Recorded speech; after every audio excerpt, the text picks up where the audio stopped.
Bukas na nga mag-uumpisa ang Governors Cup.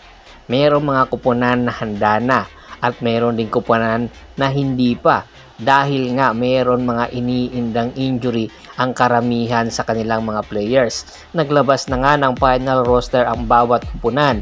Marami ang nagtatanong, itong si Aljon Mariano, bakit nga ba hindi ito naisama sa final roster ng Barangay Ginebra San Miguel?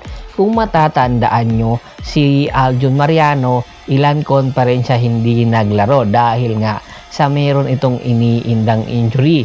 Marahil dahil siguro sa hindi pa ito 100% kaya hindi ito inilagay sa final roster. Pero itong si Jeremiah Gree kahit hindi pa 100% inilagay naman. So malaki ang tsansa na itong si Aljon Mariano ay ilalagay na ng Barangay Ginebra sa free agent market.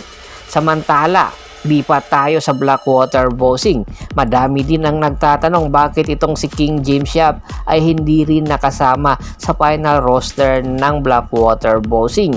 Si King James Yap ay meron ding iniindang knee injury. Kaya hindi muna ito inilagay sa final roster ng Blackwater Bossing at bagkos ay nilagay ito sa reserves list ng Blackwater Bossing. Pero ayon nga sa report, 2 or 1 buwan lang itong magpapahinga at pwede na muli makapaglaro at makapag-ensayo at malaki ang tsansa na mabibigyan daw ito ng minuto dahil nga sa ganda ng kanyang nilalaro sa mga tune-up game. Kanya lang nagkaroon lang siya ng injury. Marahil ito na nga ba daw ang huling season ni James Yap sa PBA at tuluyan na itong magretiro. Marami pa naman ang excited na makuha or makita itong naglalaro pa ng 100%.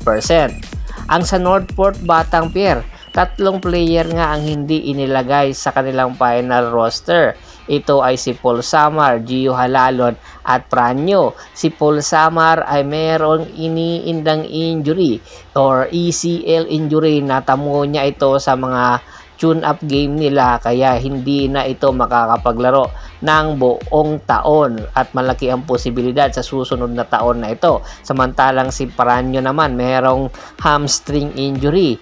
1 or 2 linggo or 3 linggo ito magpapahinga bago ito tuluyan makabalik sa kanilang final roster. Napakaganda pa naman ng inilalaro nitong si Pranyo sa nakaraan Philippine Cup kaya inaasahan na makakatulong nga ito sa kanilang lineup. At ganoon din itong si Gio Halalon, nakaka-acquire nga lang ng Northport Batang Pier, meron ding iniindang injury. 2 linggo daw ang pinakamatagal na pahinga ni Gio Halalon at pwede na mag-debut game sa Northport Batang Pier.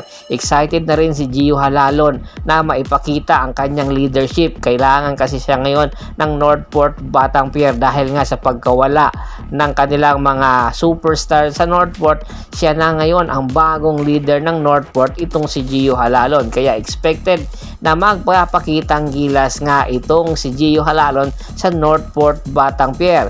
Ito naman si Mark Nonoy. Si Mark Nonoy ay meron pang existing na kontrata sa MPBL. Ayon sa isang report, hindi pa makakapaglaro agad ito si Mark Nonoy sa PBA sa kanyang debut game unless mabibigyan ito ng clearance ng kanyang kupunan sa MPBL na maglalaro or tuluyan na ngang papayagan maglaro. Saka lang ito makakapaglarong si Mark Nonoy. Inaasahan pa naman ito na maglalaro sa debut game kontra sa Northport Batang Pier para magpakitang gilas sa kanyang totoong kakayahan. Kaya aabangan natin ang debut game na ito ni Mark Nonoy sa Terra Firma Jeep kung ano ang kaya niyang gawin sa mga susunod na laban ng Terra Firma.